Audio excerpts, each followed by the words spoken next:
Olá, nesse momento eu quero falar sobre a Bíblia na igreja.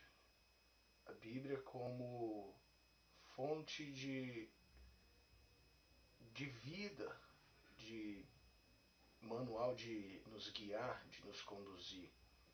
Você já prestou atenção como no meio evangélico mesmo, a Bíblia cada dia mais tem sido menos utilizada?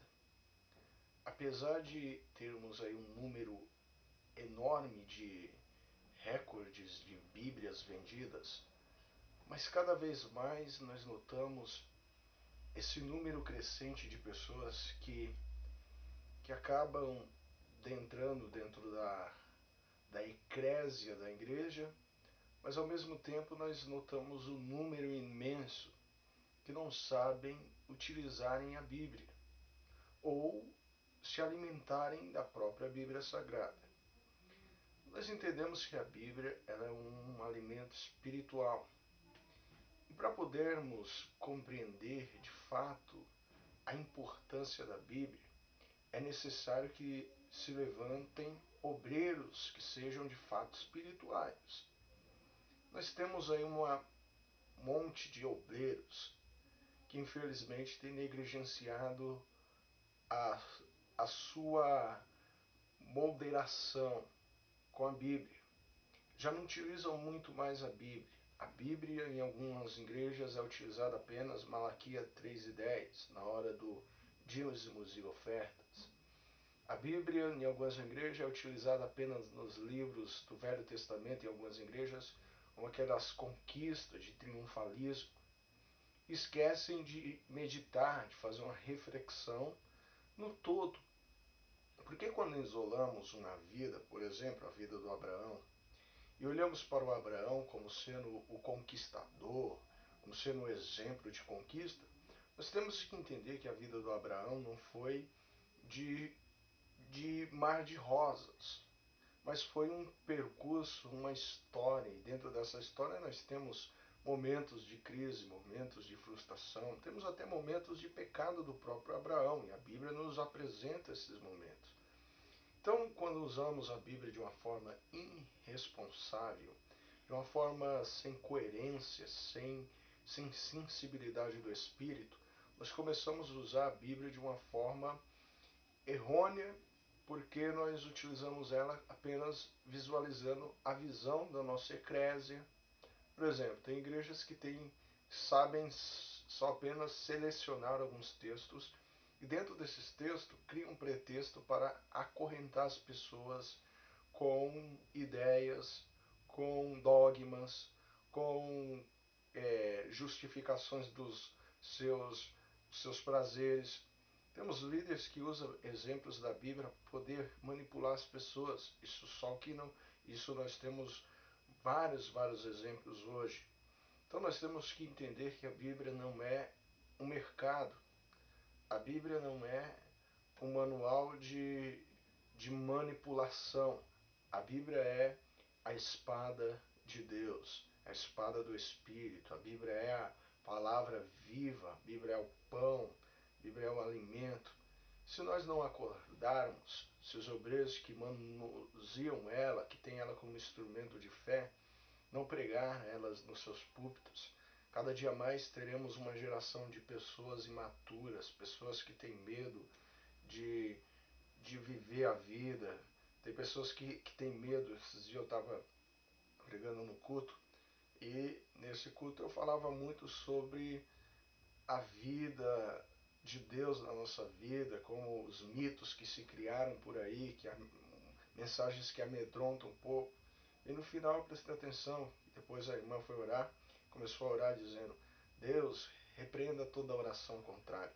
Comecei a meditar, comecei a entender que por mais pouco que utilizamos a Bíblia, as pessoas ainda assim, por mais que utilizamos ela, por mais pouco ou muito, as pessoas ainda têm uma dificuldade grande de compreender. Já pensou? Oração contrária?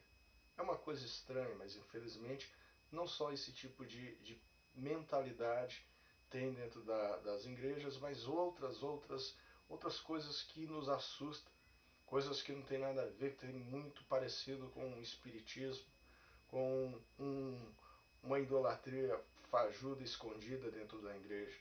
Pessoas que têm os seus ídolos, outras igrejas têm os seus papas, mas a palavra de Deus, para alguns, é apenas um livro que apenas o pastor ou então seu líder maior é o único que tem autoridade de lê-la, de falar as verdades dela. Não, a Bíblia Sagrada é para todos.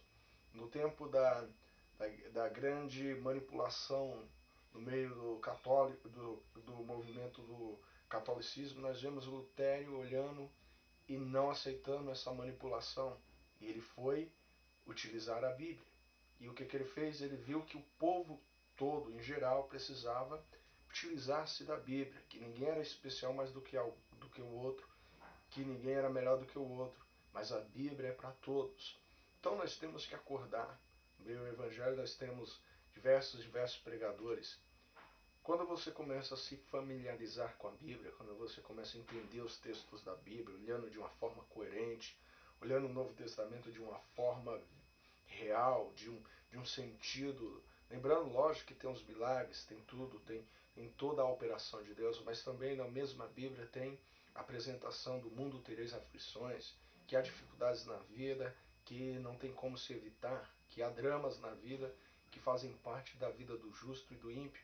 Aí nós começamos a fazermos uma, uma, uma abordagem, nós começamos a analisar as mensagens que hoje permeiam os púlpitos, permeiam os DVDs e os livros. Aí nós começamos a saber, a ter o discernimento do que se está pregando ultimamente. Ultimamente nós temos não palavras que geram um arrependimento, mas nós temos palavras que geram pessoas numa certa ilusão com triunfalismo. E lembrando que quem não perder a sua vida não pode salvá-la, porque quem perde em amor a Cristo, esse ganha a vida. Hoje não, as mensagens são de autoajuda e levam as pessoas a defenderem o seu mundinho de uma tal maneira que até o irmão é tido como inimigo, até outra pessoa é tido como inimigo, ao ponto de algumas mensagens dizer que Deus vai ter que matar as pessoas para poder levantar as outras. Imagine um cristianismo assim, onde eu sou o centro, onde os meus desejos tentam é, guiar Deus. Você já se pensou, já se imaginou a podridão de mensagens que hoje tem empilhado, tem sido ouvida, tem sido até seguida por muitos? Que nós viemos acordar, viemos voltar à Bíblia, viemos utilizar a Bíblia, mas utilizar a Bíblia de uma forma equilibrada, de uma forma coerente, nas escolas dominicais, nos púlpitos. Viemos estar com o ouvido atentos e com o espírito aguçado para podermos ter o discernimento de Deus, para não aceitarmos alguns tipos de mensagem. Que nossos púlpitos, obreiros, venham utilizar-se da Bíblia, porque ela mesmo é a palavra viva, que é a espada de dois gumes. Somente a Bíblia vai gerar em nós um conflito onde gera na nossa alma, no nosso espírito, o desejo, a vontade de, de nascermos de novo. Sem a palavra de Deus, a espiritualidade ela é falsa, ela é uma espiritualidade ilusória. Mas com a palavra de Deus, a espiritualidade é viva e ela é prática e vivida. Deus nos abençoe e até a próxima. Amém.